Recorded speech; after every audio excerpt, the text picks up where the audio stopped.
Hey guys, welcome to this week's podcast episode. And I've got a fantastic guest for you calling all the way from London, Kieron James. And he's an entrepreneur. He talks about technology and he's got a lot of different interests as well as mindset and lifestyle balance. And we're here to talk about open banking, um, fintech. He comes from the fintech center, and I'm really excited about this conversation. So, Kieran, welcome. Hi, Chris. Thanks for having me. Really pleasure to be with you this afternoon. Well, this afternoon, my time. I'm not sure what time it is your time. Yeah, I love how the internet has just basically, there's open 24/7, and hopefully the banks can, catch One wind. day. So yeah, talk about your story, and I know you're interested in open banking, and which is really interesting. And there's a lot of great work coming out of London, fintech, blockchain, digital assets. So talk about your background, and we'll dive right into it. Absolutely happy to do so. Yeah, I got into the fintech sector in quite a circuitous manner, really. And it might be worth me just winding back a little while and talk you through that journey very quickly. Yeah, I've been involved in information technology businesses for the best part of 25 years now. It's a very long time. You can probably tell from my grey hairs.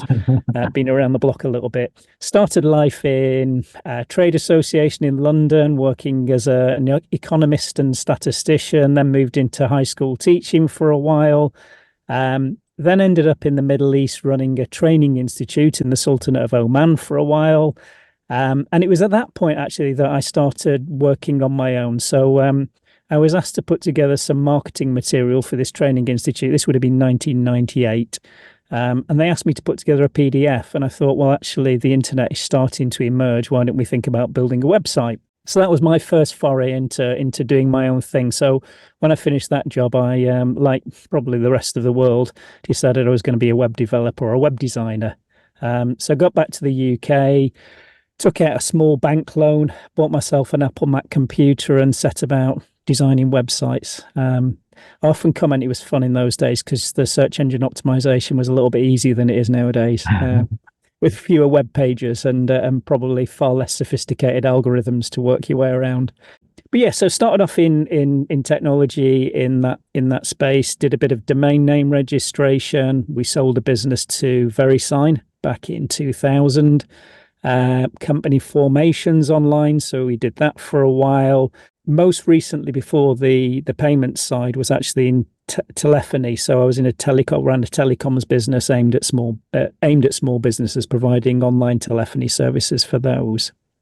Yeah. And the fintech piece came really completely serendipitously. It was an accident. So 2016 was a big year for the family.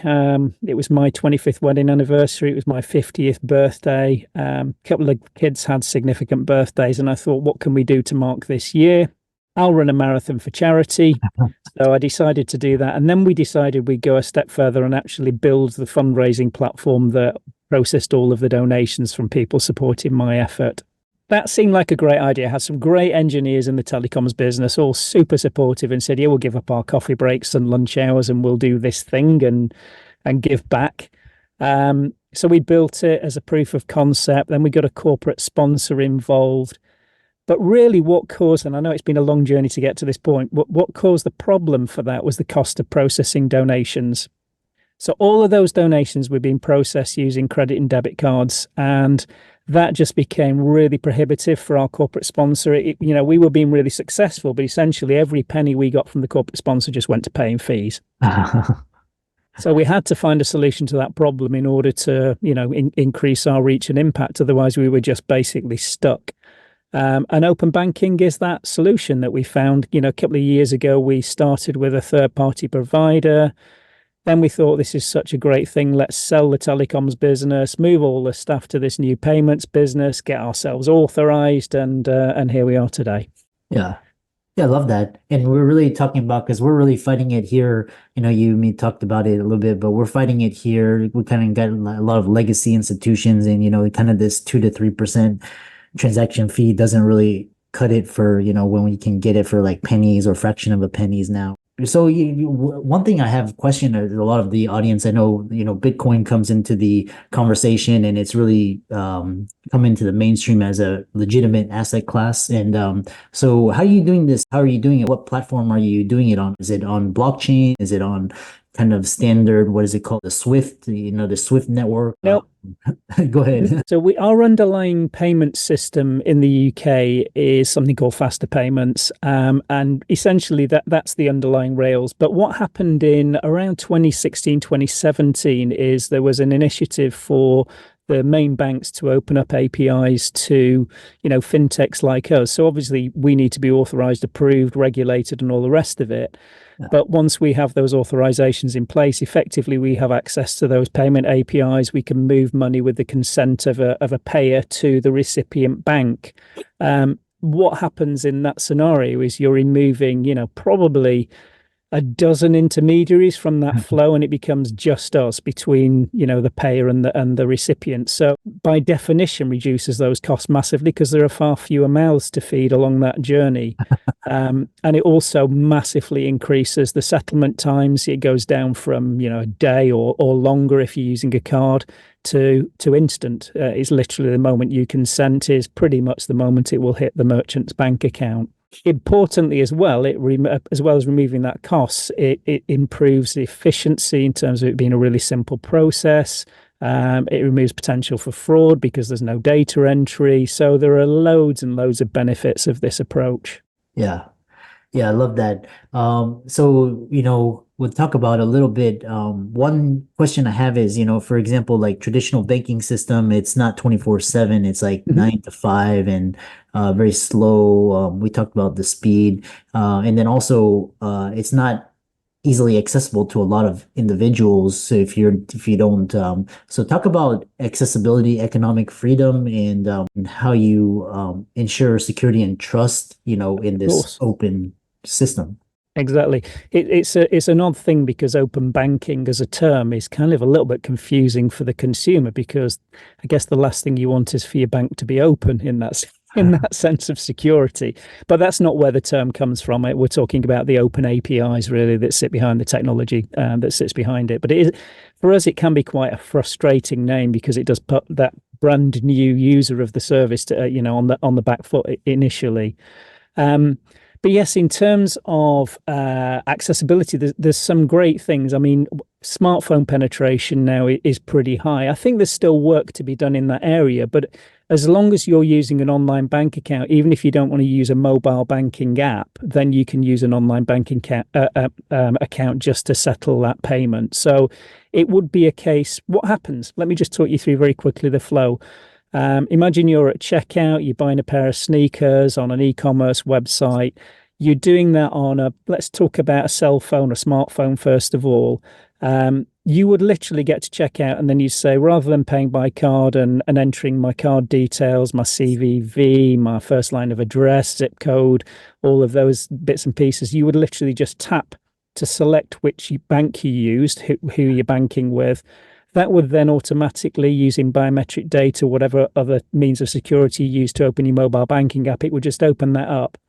And that payment is already there waiting for you just to simply approve. So you're not entering any merchant details. There's no, routing numbers or account numbers, anything like that. Is literally just tap and I'm going to pay this sneaker company $79, whatever it might be.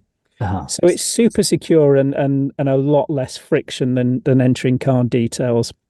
Because, Yeah. of course, when you're entering card details, you're trusting the merchant to be using a supplier who is also handling that data securely. And oftentimes, it's probably quite behind the scenes. You're not entirely sure who that card processor, who that network might be. I guess we're all familiar with some of the bigger players now, and there's inherent security there, but it's not always a given. Putting that onto a laptop desktop scenario, then what we try to do is get that user from that laptop screen or desktop screen into their mobile banking app because that's the quickest way to do it. And typically the way we do that is just present a QR code and it would do exactly the same thing. Wave your phone at the screen and you're into your mobile banking app and you approve the payment. Yeah. Yeah, I love So that. Go ahead. I was going to say, so really simple, super secure. And in terms of that accessibility or inclusiveness, I guess, mobile smartphone penetration is pretty high now. I'm sure the situation is very similar in the US, but across the UK and Europe, you've got lots and lots of providers of services. It's not just Apple, or there are fairly reasonably priced smartphones available. But as I say, if you don't want to use a smartphone, you can just log into a mobile banking app. Sorry, an online banking app. Yeah, I was doing a lot of thinking the other day and just kind of like when email came and it made like messaging and communications much faster than USPS, and I see where USPS has become now. And same thing with banks with everything moving on to faster and like especially with blockchain and these digital assets. I'm curious how you see the traditional banking sector in 10 to 15, 20 years. It's just going to be so antiquated, just so slow, and people are going to be on these new rails. I'm just curious your thoughts. I think it's a really interesting time. In fact, I come to you today. I'm at Rise in Shoreditch, which is a fintech hub, but today is also day one of UK FinTech Week. So I've just been in the Innovate Finance Global Summit all day today and listening to a presentation from the CEO of Monzo Bank, which is one of the big challenger banks in the UK. And I thought it was really interesting listening to his kind of closing remarks, which were about all of those the legacy banks, the traditional banks who've got all of the old infrastructure, they've got all the customer base, they've got the trust, they've got all of that, but not necessarily moving at the pace that they need to be moving technology wise. So in terms of the features that some of the challenger banks are putting in place, they are being left so far behind now. And very, very rapidly, the penetration of some of the challenger banks is incredible. We have one that's focused very much on the UK SME market, and the speed with which it got up to kind of 10% of the total small business market it was mind blowing to see that happen. But they're providing the services that people want to use. Yeah. Now, the challenge again, though, is, I guess, getting to that point where you're combining all of the advantages of those traditional banks, all of that recognition and, decades, if not centuries of trust and so on, with the speed and agility of the challengers. And it's going to be, he's finished, it's going to be a really interesting race over the next 10 years to see whether those traditional banks catch up with the technology and whether the challenger banks catch up with all of that trust and so on that they've managed to gain over so many years. Yeah. One of the things we're seeing in the United States is a lot of bad faith regulators and corrupt politicians. Gary Gensler and Elizabeth Warren and we had scandals such as FTX. And so how are you seeing the regulation front? Is London very open to this new technology? Because a lot of the legacy systems here are really anti because they know it's going to cut into them and cut into their profits, and we're going to have another blockbuster moment. So talk about that. Without a doubt, this is predicated on progressive regulation. It has to be. You've got to have that as a starting point. And I think that's one of the reasons why open banking has accelerated so quickly. The one thing that we've seen in the UK is that HMRC, the equivalent to IRS, I guess, in terms of doing all of those tax collections, is probably one of the biggest evangelists for open banking that you could have. Now you can pay any tax bill in the UK, literally any tax bill using open banking, as I often quote, including any fines that you might incur, which is quite interesting. But that's been phenomenal. Again, we've seen kind of fourfold increases in use of that because it solves so many problems for the users. If you're paying your annual tax bill and that might run into thousands of pounds, then you want to be super secure when you're entering that. We call them a sort code and account number here. If you don't have to do all of that, you don't want to send that to the wrong account for sure. If you don't have to do any of that, and if you're not processing that via a traditional bank transfer, then that's so much better. So that adoption and support from a large UK government agency is really, really important. But I often say the regulatory piece, it feels like we've got the balance as somebody who's been on the receiving end of that from going through that authorization process. It feels like the balance is absolutely right. We went into it, I've worked, I mentioned telecoms before. I've worked with regulators in other sectors such as Ofcom in the telecoms sector here in the UK. So we went into it fairly confident it will be a fairly quick and easy process, and then discovered it wasn't going to be either quick or necessarily easy. Uh, But at the end of that process, I'll often say now, it felt so reassuring from a consumer perspective that we've been, put through the mill, that the questions that we were asked and the responses we needed to provide needed to be super robust. Um, so I feel that, that balance between kind of solid regulation and being progressive enough to allow the innovation is just about right. Yeah. The other question I have is because you're looking at using basically existing fiat currencies, could be the pound or US dollar or what but are you using any sort of like a stable coins, or are you using like Ripple, or I know a lot of, like, for example, like Avalanche. What are you kind of using as the kind of the medium of exchange? Not currently, and we are supremely focused right now on the UK market. So everything is just GBP. It tends to be UK centric business that we're focused on.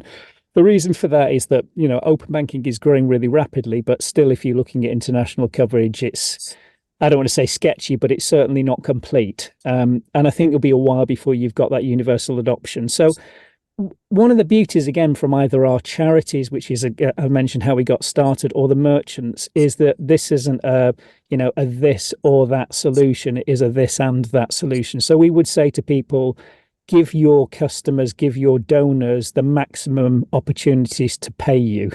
If open banking solves a massive problem for you in terms of the cost of processing, then put that at the top of a list of options, promote it, give your customers incentives to use it. But we wouldn't advocate anyone saying, okay, we're going to move exclusively to open banking now, because that would be a foolish thing to recommend. Uh-huh. Um, I have no doubt, the coverage, both in terms of geographies and in terms of doing things like international settlement, will improve and increase. But right now, that's our focus. Yeah. I guess we're not unique in that, but the UK, for once, seems to be leading the field a little bit with terms of open banking, which is really great to see. And we have a lot of kind of UK businesses to go at, our low hanging fruit, as we might call them, before we start to think about the international aspects. So are you seeing a world where basically everybody's able to bank, via smartphone, and how do you, like, here in the States, you have to have a credit score, they look at your income and all this. How do you get everybody banked? How do you get everybody onboarded? And I think the technology and the affordability and the ubiquity of the technology is going to be super important if we're going to do that. So I think that there needs to be some progress and change in those areas. We definitely don't want to be introducing technology that excludes. And again, just coming out of the Innovate Finance Summit today and listening to the Bank of England talking about things like a central bank digital currency as well, Yeah. a digital pound and so on. It's very, very clear. One of the statements there was, we aren't giving up note issues until everyone feels like it's time for us to give up issuing notes. That will become or remain central to what we do as a central bank. Yeah. And I think the same applies here. We will probably have to wait some time before we've got the acceleration of technology to a point where it is ubiquitous and everybody can afford to use whatever's there. But I think removing some of those intermediaries actually in the payment flow all helps with that, because it's reducing so much cost elsewhere in that movement of money that then lends itself to doing other things and helping that penetration. We're routinely seeing 90+% savings on processing payments through open banking versus cards. Yeah. And we're also seeing great figures like 90% return rate once you've done your first transaction. So you will come back and do it again because it was so much easier. So all of those things, I think, point to, very rapid acceleration of this as a technology. But I'd say the same thing again, Chris. I don't think this needs to be the only solution. I think it'll be one of many, and one that suits the particular purpose. And if a different method is better for an international transaction just now, then that's fine. Yeah. Yeah. I Give love people that. choice. Yeah, choice. And it's kind of like, I was thinking the other day, I was like, back then you had food scarcity. So, basically if you had resources, and now we have food abundance, and I'm thinking about like financial abundance, where it's not just, the rich getting richer, and, people can live lives, and, energy abundance as well. So it's gonna be, I I think love. Go ahead. Oh, sorry, just coming in. Sorry, I didn't mean to interrupt you. But one of the things that occurred to me as well with open banking, of course, it's not just payments, it's also things like account information services. So we also have a permission, for example, from the FCA to, look at account balances and then make recommendations and so on based on transactions and all of that. Let me give you a concrete example of how that might work, say in the charity sector. With these online giving platforms like the one that we run, and when you go to a charity's website and they ask you to make a donation, there are a couple of things really they're hoping to do. One is that you make that donation a recurring donation, that you set up something that's going to be $20 a month or whatever it might be. The other thing we see quite frequently is that they will make three amount recommendations and then allow you to select another. So you might turn up at a charity website and it says, do you want to give $5, $10, or $25 or another amount? Now, that's pretty universal. Those amounts will change depending on the charity and the sector they're operating in, but that approach is quite universal, at least in the UK. The way that things like open banking can really help that is that when you look at that, it's a bit like a monologue. So the charity's done its research on what it thinks those 3 points should be and how to optimize them and make the middle one bigger and so on. But the reality is, in the 21st century, that should be much more a dialogue than a monologue. It should be about affordability. It should be about changing circumstances. It should be about things like cost of living crisis, and it should be based on data. Yeah. And open banking gives, with the right consents in place, us, as a fintech in that space to say, actually, we'll tell you what we think the affordability might be here, and we might do some profiling based on income, based on recent transactions. And typically, a lot of charities would have been quite skeptical about that because they say, well, do we want the donor? Is that going to incentivize the donor to give us less than we'd like them to give us? The reality is probably not, because they will feel more engaged in that conversation. They'll feel more valued as a donor. If you were to say to them, actually, we think you're probably giving a little bit too much, or the inflation rate is at this point. Do you want to rethink that from that? I think that is a much more meaningful conversation and a much more engaging relationship. Yeah. So I think those kind of practical benefits also speak to inclusivity and just doing the right thing. Fascinating. I love to end all of my podcasts with very positive, uplifting. So, what's next for Wonderful Payment? And I know you have a lot of personal ventures in the next 5 years. And how can people, check out the great work that you're doing? We want to be rolling out our integrations with more and more e-commerce platforms and accountancy type software. So we've currently launched an integration with WooCommerce. So if you're a WooCommerce merchant, you can use open banking at your checkout straight away, certainly in the UK. So there'll be more of that to come. We want to get onto many more platforms. One of the real beauties of this is removing all of those very prohibitive card processing fees means we can serve many, many more charities. So it's a win-win-win for us. The more merchants come on board, the more charities we can serve completely free. Yeah. So those are our ambitions over the next couple of years. We want to be the biggest provider of open banking services in terms of volume of small businesses as possible. Nice. I love that. And for all the audience out there, let's thank for a wonderful podcast episode. And Kieron is on the forefront of digital innovation and just, really important to get this payments and, financial sector up to date. And be sure to give all his socials a like and follow and check out his work. And thanks so much for coming on. Thank you. Thanks, Chris.